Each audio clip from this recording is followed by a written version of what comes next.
sexual assaults. Police say the assaults have mainly occurred at apartment complexes in the area of Huebner and Babcock Roads. Since January, we've been reporting on a series of attacks on women in that area. The latest in what appears to be a series of rapes dating back to at least January. Serial predator, sexual predator. It's been about 2 months and police are still investigating recent sexual assaults in the medical center area. They are also still needing leads in response to surveillance video of a possible suspect. This morning, an 18-year-old San Antonio man now charged in a 7th case connected to several rapes over in the medical center area. Anton Harris. 18-year-old Anton Harris. Anton Harris. Anton Harris. New details this noon in the case of Anton Harris, the accused medical center rapist. You've heard his name extensively throughout our KSAT coverage, and you'll hear about Anton Harris a lot more in the coming weeks.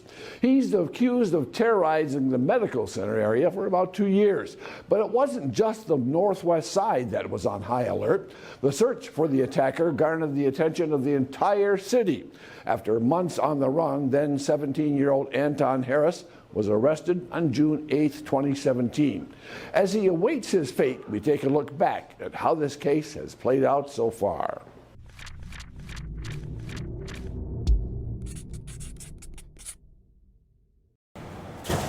A shuffle to a police car is worlds away from the walk 18-year-old Anton Harris took recently across the stage to get his diploma. Police say it's because of what he did outside the classroom. A serial predator, sexual predator who was working up in the medical center area. Chief William McManus announced his arrest last night in a story we've been following for months. Women attacked at several apartment complexes there. And that's what made this case so difficult. The area was very wide. The fear also was widespread, but now so is the relief. Good. I'm glad they did because everybody was worried. So glad they caught him because it was very scary, especially for single people. Harris is charged in 4 rapes and 1 attempted rape. One happened 2 years ago. Police say there may have been more. We've learned that up until a few days ago, Harris was a student here at Marshall High School. A Northside ISD spokesman confirms that he was in the graduating class earlier this week. This is also where police collected some of their most key evidence tying him to this case. An arrest affidavit says detectives already were looking at Harris as a person of interest, and they obtained a cup and straw he left behind on a school table. The affidavit says DNA from that matched the DNA from the crime scenes. Now the new graduate may be looking at a future behind bars. Katrina Weber, KSAT 12 News. Just 1 day after his arrest, our KSAT team got their hands on court documents detailing the disturbing way Harris carried out the crimes.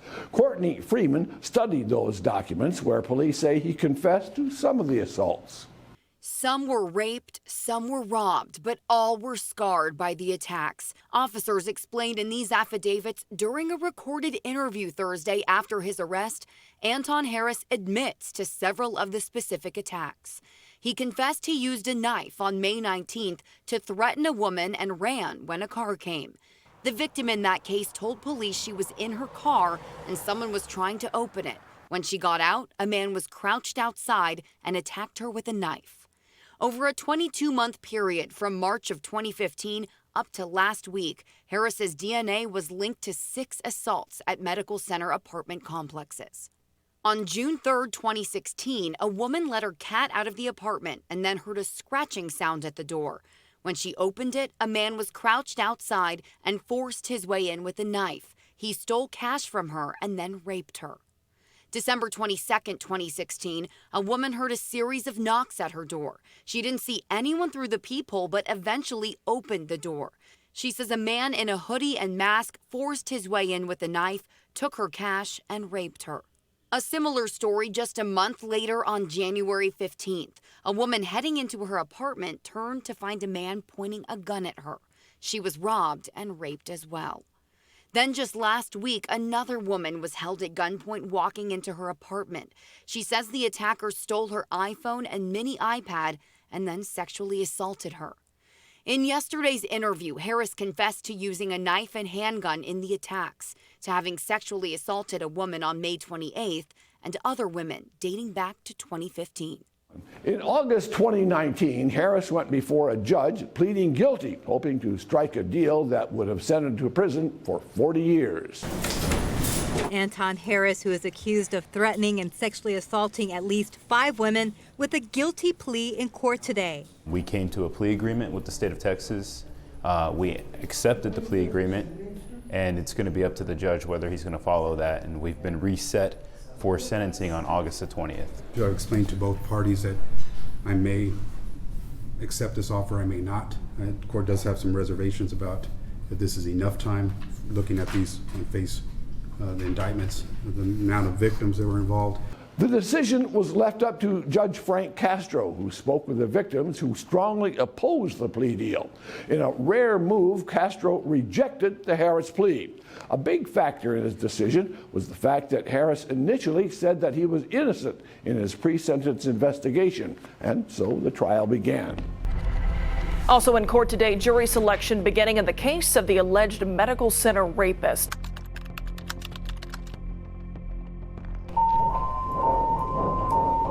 This is video from SAPD officer Angela Murray's body cam as she responded to a call for a sexual assault at a medical center apartment complex. Her first contact, a nurse who told her she'd been raped and robbed just minutes earlier. They said, "Oh, your cash." And I said, "I have no cash. I only have cards." They said, "Take my card. Please, didn't have a gun." And he had me at gunpoint. And he raped me. Due to the nature of this case, we're not identifying the victim. Crystal Maltez was among the first witnesses in his trial. She was the victim's apartment complex neighbor and heard her scream for help. Can you describe the scream to the jury? It was just like a yelp, like a scream, and then it was like a shortened scream followed by a second scream. What did you think when you heard that scream? I didn't know what to think. I thought it was odd. I heard banging on the doors, and someone was banging on all the doors asking for help. I knew that was definitely not normal. And then a loud banging on her door. She goes, "Please, I was raped." I'm like, "What?" And I'm like, "Oh my God." And at this point, she was standing in front of my door. I pulled her in, and she was crying.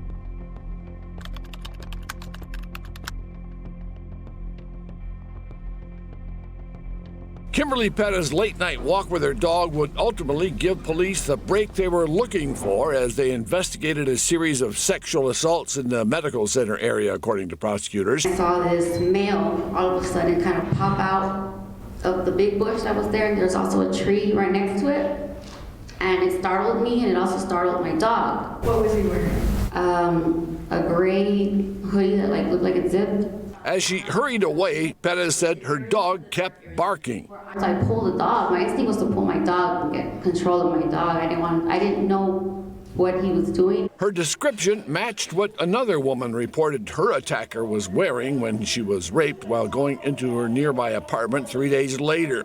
And it fit the description of Anton Harris, 17-year-old recent graduate of Marshall High School. Anton Harris was 16 years old when the series of rapes began. He was arrested in June 2017 following his graduation from Marshall High School, where he was a star basketball player. He always said yes sir, yes ma'am, and was polite. We never had any type of issues with him. Olendek, Harris's basketball coach, provided police with a big break in the rape cases. Do you see your former player in the courtroom here today? Yes sir, I do. And if you would point to him, sir, and identify an article of clothing that is wearing, describe the clothing. Looks like a navy blue tie and a suit. The kids are in our program. All the coaches know the kids very well from the time they come in. He had a positive relationship with coaches and with players. He was showed this picture taken from a gas station security camera near the apartment complex where a woman had been raped. When I first saw the picture, I looked at the face and I thought it looked like Anton. And when I scanned the rest of the picture and saw his legs, because he's wearing shorts, I knew it was Anton. In the athletic period, in the weight rooms and that, kids are wearing shorts every single day, so you see them all the time, and I could just recognize the structure of his legs, and then also match with his face. And I hear you say that sometimes you drop him off at home? Yes, sir. Usually if that happened, my assistant did that, but I would pick him up oftentimes in the morning for weight room. And do you remember where you picked him up at? The apartments off of Eckert Road, going, I believe it's the Plaza de Ville, I think is what they're called.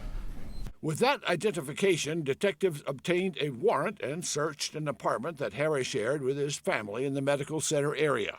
We were looking for items that were used in any of the crimes, any weapons, since some of them were involved, and in any property that was taken from any of the victims. There was like a rose gold colored fossil watch that had like a gemmed face to it. That fit the description of a watch the woman Harris is on trial for raping said was stolen. The search also turned up 2 guns, a knife, and a gray hoodie.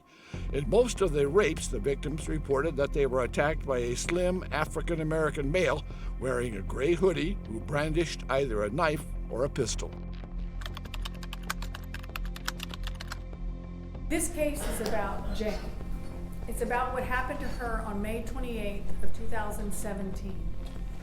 And what happened to her was every woman's worst nightmare. She felt safe to park her car and walk into her apartment. But her nightmare started when Anton Harris showed up. I didn't even see him. I parked right over there. He busted in and I tried to shut the door there. With the covers over her head, she told you she could feel the gun against her skull as the defendant's penis went inside of her. Not only did he threaten her with the gun, but he threatened her with his words too. Shut up or I'll kill you. Shut up or I'll kill you. He said over and over. She told you that it took all the courage she had to take the covers off of her head and to run to her door half naked and lock it before that man could come back inside and kill her. She mustered up the courage to take the stand and to tell you what happened, and now it's your job to convict him. Attorneys for 21-year-old Anton Harris argued that the state did not produce a single witness who could identify their client as the rapist. People jump to this conclusion because it's a young black kid and he lived in that neighborhood and he was walking around in a hoodie. Must have been him. I am very scared right now. I am scared that justice will not happen for Anton. None of these sergeants, none of these detectives, none of these reporting officers could ever tell you it was him. And unfortunately, the state's key witness, Jane, she couldn't tell you it was him. Prosecutors conceded that the victim could not positively identify her attacker. That's not necessary, they told the jury. Clinical technology took care of that. You can rely on the DNA in this case, that Anton Harris was in fact the individual who raped Jane. They have to prove each and every element beyond reasonable doubt, and they have failed to do so. And really, this was a rush to judgment, as my co-counsel said. And remember, the DNA expert who testified just yesterday, how fast did they whip her along? They didn't even qualify her as an expert. I had to ask about the publications for review, published articles, and Monica, what she said was exactly right. She said there's a chance for human error, and most importantly, she also told you guys it could be rare, but 2 profiles could match. How scary is that? How scary is it to be 20 years old in this chair, looking at spending the rest of your life in prison for something you didn't do? Keep that in mind. This is going to be a very important decision for you guys to make, and I want you all to take your time back there. Deliberations are underway for accused medical center rapist Anton Harris. We have the latest coming up. First at 5, after 5 hours of deliberations, a verdict has now been reached in the trial of accused medical center rapist Anton Harris. We now have the verdict. It is guilty. Anton Harris has been found guilty on both counts of aggravated sexual assault and aggravated robbery. When a defendant is on trial, he's given 2 options before the trial even begins. He can either choose to have the judge decide this punishment or the jury. If a defendant asks that the jury decide his punishment, then it becomes what's called a bifurcated trial, a trial that has two phases, the guilt-innocent phase and the punishment phase. So in this case, after he was convicted, we had the punishment phase. The victims of Anton Harris have been shattered. Though Harris was convicted in only one rape case, prosecutor Elena Altis was talking about 4 other rape victims' cases for which Harris has been indicted. Each victim testified during the punishment phase of Harris's trial last week. One of them, accompanied by her service dog that she's had since the attack, was in court for Harris's sentencing, as well as the woman who'd identified Harris as the man who'd groped her in 2015. I was walking up the stairs. I felt someone grab and put their hand underneath my bottom. He locked eyes with me at that moment and had a smug kind of face like, yeah, I did that. She identified Harris in this mugshot several months later and in court during Harris's trial. Point to him and tell us what he's wearing. He's wearing a gray suit. Both sides can present evidence during the punishment phase. That gives the jury a little bit more insight into who this person is. Prior to the punishment phase, they just were aware of the first offense for which he was on trial. Defendant has sentenced each one of those women that you heard testify to a life sentence. And he deserves a life sentence. The state can present additional evidence, which includes those extraneous offenses, to bolster their case of asking for a severe punishment. In this case, they ask for life. This body cam video was recorded by an SAPD officer in 2015. He stopped Harris and another teen near a medical center apartment. The officer was investigating reports that a woman in a nearby apartment complex had been groped by a teenager as she walked to her apartment. Harris was questioned briefly, then released. Any extraneous offenses cannot be brought up during the guilt-innocence phase of the trial by law. That comes during the punishment phase of the trial. How did you know it was Anton Harris that you stopped? When we approached him, asked him for identification, which he identified himself, and one of the officers that showed up to the scene actually had worked with him at Peter Piper Pizza prior to becoming a police officer. What did the defendant say he was doing? He was going to meet up with a friend for to play video games. Was that information consistent with the information relayed by Officer Morgan? No. What did that inconsistency mean to you and your task force? It made us want to look at him a little further. Conversely, the defense has the opportunity during the punishment phase to present what they call mitigating evidence. Something, perhaps the individual had a terrible upbringing, had a bad childhood, any number of things that they would consider mitigating evidence. They can present that to the jury in hopes of swaying them to go a little bit easier on the defendant. We are going to respectfully ask is that you assess a sentence of 30 years prison. By their verdict, the jury obviously rejected that. Here's how it breaks down. 99 years in the aggravated sexual assault case and 60 years on the aggravated robbery count. Those sentences will run concurrently. Harris will not be eligible for parole until he served 44 and a half years in prison. Though this case is closed, there are still 4 more up in the air and 4 victims looking for justice. So what's next? I sat down with Bexar County District Attorney Joe Gonzalez to see how he plans to handle those cases. He tells me he's weighing 3 options.